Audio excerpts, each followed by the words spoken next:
Everyone, welcome back to the channel. This is Asnahan and hope you all are doing well. Yes, today we are going to start the new chapter for class 9th history, that is Nazism and the rise of Hitler.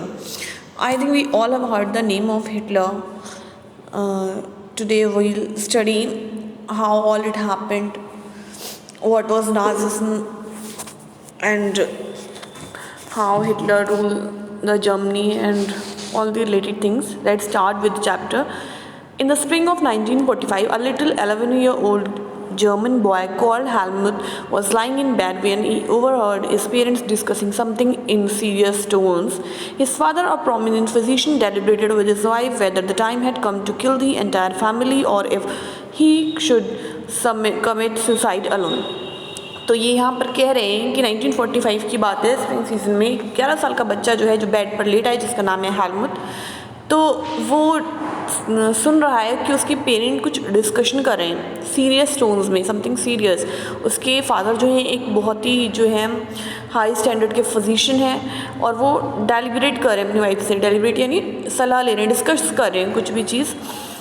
और क्या discuss कर रहे हैं, वो कह रहे हैं कि क्या टाइम आ गया है कि हमें जो है अपनी पूरी फैमिली को किल करना पड़ेगा या फिर मुझे अकेले ही सुसाइड करना चाहिए. ये बात जो है वो उसके फादर उसकी मदर से कर रहे हैं. His father spoke about his fear of revenge, saying now the allies will do to us what we did to the crippled and Jews. तो यहाँ पे उसके फादर जो हैं वो ये कह रहे हैं, उनको डर लग रहा है रिवेंज का, रिवेंज यानी बदले का डर लग रहा है. वो ये कह रहे हैं कि एलीज जो हैं, एलीज यहाँ पे 3-4 कंट्रीज़ टुगेदर जो हैं साथ में, उनको एलीज बोला जा रहा है कि वो हमारे साथ क्या करेंगी. What we did to the crippled, जो हमने क्रिपल्ड यानी ऑब्वियसली हैंडीकैप पीपल या ज्यूज़ के साथ करा था, कम्युनिटी थी Jews. The next day he took Helmut to the woods where they spent their last happy time together. तो वो जंगल में ले गए हेलमुट को, उसके जो फादर थे और उसकी मदर जो थी, वो लोग गए, उन्होंने साथ में आखिरी बार एक अच्छा टाइम स्पेंड करा. सिंगिंग ओल्ड चिल्ड्रंस सॉन्ग और पुराने गाने वो गा रहे थे. Later Helmut's father shot himself in his office, और बाद में हेलमुट के फादर ने अपने आप को गोली मार ली अपने ऑफिस में. Helmut remembers that he saw his father's bloody uniform being burned in the family fireplace.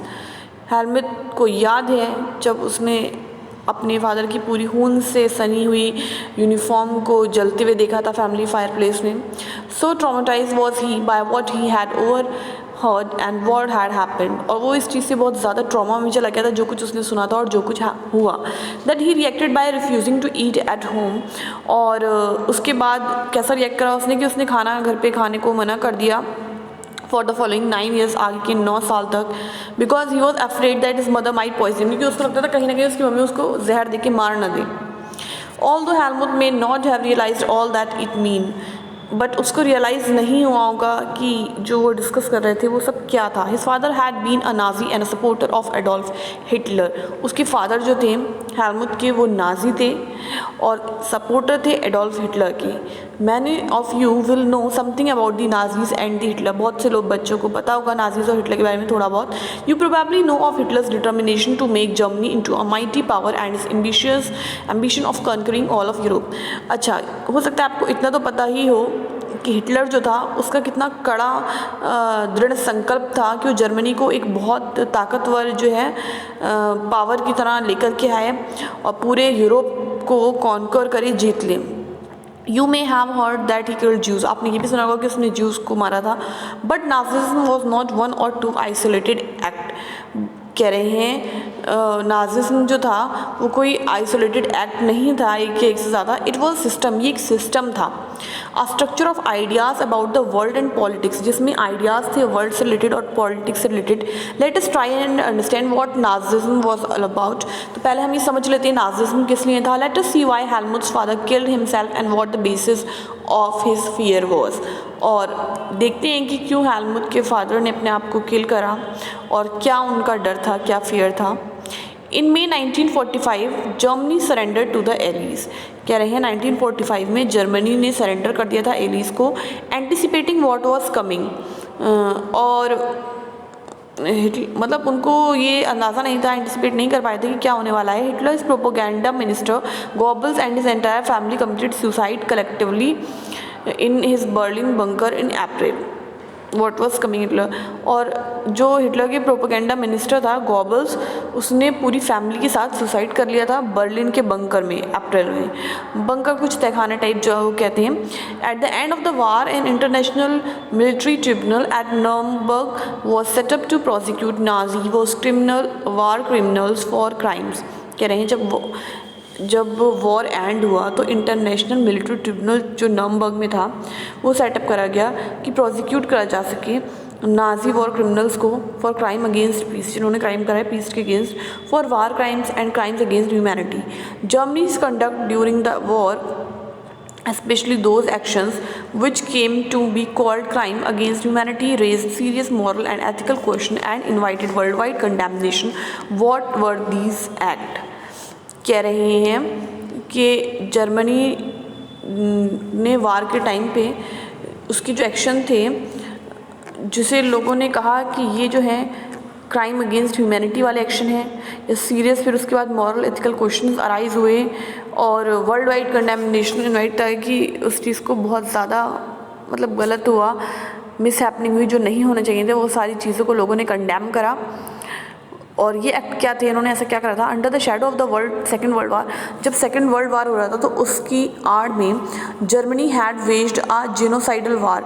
तो जर्मनी ने कैसा वार छेड़ दिया था? जेनोसाइडल वार। अब जेनोसाइड का मतलब होता है कि बहुत ज़्यादा नंबर में लोगों को मारना, डिस्ट्रक्शन हो रहा है। यहाँ पे साइड में देखिए आपको कुछ मीनिंग दिया है, killing on large scale leading to destruction of large section of people, जिससे लार्ज सेक्शन ऑफ पीपल का डिस्ट्रक्शन हो जाए, which resulted in the mass murder, जिसमें लोगों का मर्डर हुआ of selected group of innocent civilian of Europe. तो Europe के जो कुछ कलेक्टिव या सिलेक्टिव ग्रुप थे उनके अंदर जो भी लोग आ रहे थे उन सबका मर्डर हुआ। The number of people killed included 6 million Jews, और जो लोग मारे गए उसके अंदर 6 मिलियन जूज थे, 2 लाख जिप्सीज थे, 1 मिलियन पॉलिश सिविलियंस थे और 70,000 जर्मन्स थे who are considered mentally and physically disabled, जिनको लोगों ने मेंटली और फिजिकली डिसेबल्ड कंसिडर करा। बिसाइड्स इन्यूमरेबल पॉलिटिकल ओपोनेंट्स, और इसके साथ पॉलिटिकल ओपोनेंट भी उन्हें कहा गया। Nazis devised an unprecedented meaning of killing people, that is by gassing them in various killing centres like ऑसविच। और नाजीज ने क्या करा, मतलब उन्होंने एक अलग ही नया तरीका देखा लोगों को मारने का, ढूंढा, जिसमें लोगों को जो है बंद करके जगह पे और गैस छोड़ी जाती थी। उस गैस की वजह से क्या होता था, वो मर जाते थे। तो ये सेंटेंस कहाँ बने? ऑसविच में। The Nuremberg tribunal sentenced only 11 leading Nazis to death. अब न्यूरमबर्ग जो सेंटर बना है, ट्रिब्यूनल जो सेटअप हुआ था, उसने सिर्फ 11 नाजीज को ही डेथ दी। Many other were imprison for life, बहुत से लोगों को इम्प्रिजन यानी जेल में भेज दिया गया। द रिट्राइब्यूशन डिड कम, चेंज आया, yet the punishment of the Nazis was far short of the brutally and extended of the crime. मतलब उनकी अगर क्राइम्स को देखा जाए तो उनकी पनिशमेंट बहुत कम थी। The allies did not want to be as harsh as defeated Germany as they had been after the first war, क्योंकि इस टाइम एलीज जो थे वो इतने हार्श नहीं होना चाहते थे जितने वो फर्स्ट वर्ल्ड वार के बाद हुए थे। फिर everyone came to feel that the rise of Nazi Germany could be partially traced back to the German experience at the end of First World War. What was this experience? तो सबको ये feel होने लगा कि जो rise होगा Nazi का Germany के अंदर, वो जो है ट्रेस कर सकते हैं हम जो जर्मनी ने पहले एक्सपीरियंस करा था फर्स्ट वर्ल्ड वार के एंड में। तो कह रहे हैं वो एक्सपीरियंस क्या था, तो वो एक्सपीरियंस हम आपको जो है नेक्स्ट क्लास में डिस्कस करेंगे, जैसे birth of Weimar republic and then what was the effect of that war, then politician radicalism and economical crisis and many other topic we will discuss in the next class. I hope इतना आपको समझ में आया होगा और आपने complete video watch कर ली। Then please don't forget to like this video and अगर सब्सक्राइब नहीं किया तो subscribe and also share with your friends. Will meet in the next class. Till then take care, bye bye.